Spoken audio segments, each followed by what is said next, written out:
All Things Zazen. Practice while bowing. What if I told you that the whole of Zen practice can be tucked inside the arc of a single bow? Not a 40-minute meditation, not a 7-day retreat. Just one bend of the body. And before you roll your eyes, let's be clear. This isn't just about being polite, showing gratitude, or performing piety.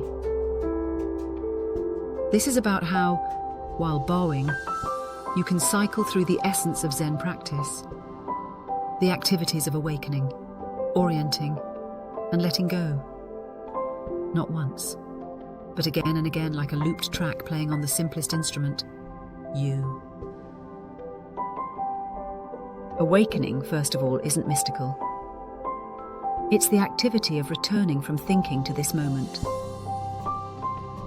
You bring your palms together, and suddenly a thought sneaks in. Am I boring the right way? Do I look awkward? That's the mind doing its thing.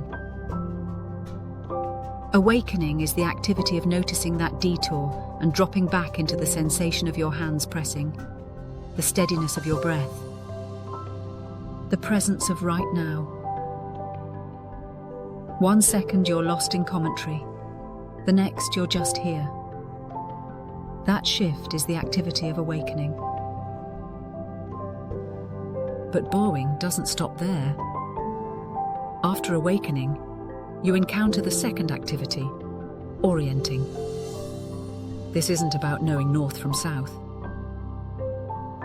Orienting is the activity of determining where you are now and where you've just been.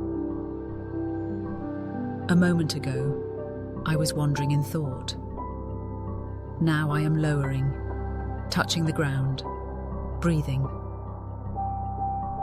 The activity of orienting is like a compass that keeps resetting, reminding you. This is where you've landed. This is where the bow has brought you.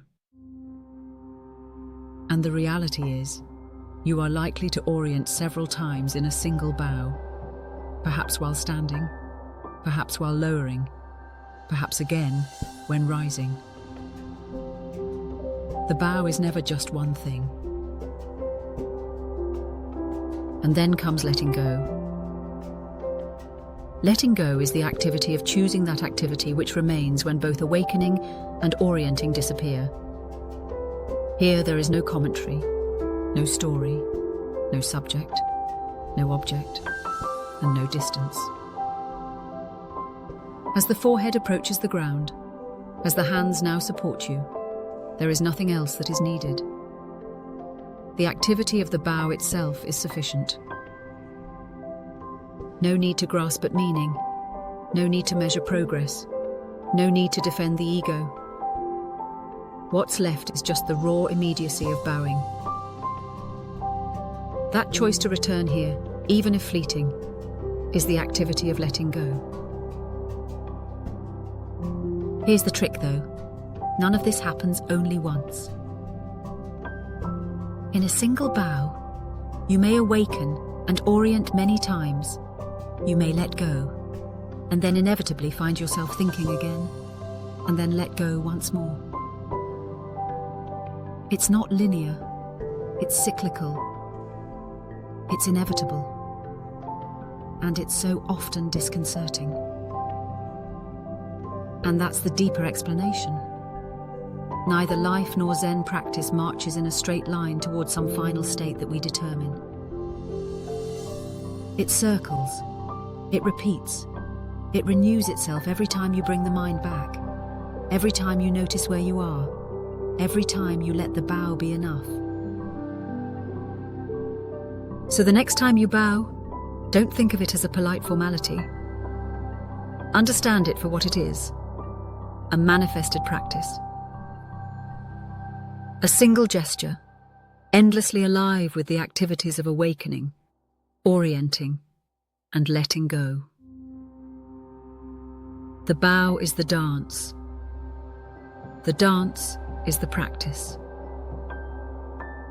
And practice is nothing more and nothing less than awakening, orienting, and letting go again and again, all in the span of one simple movement.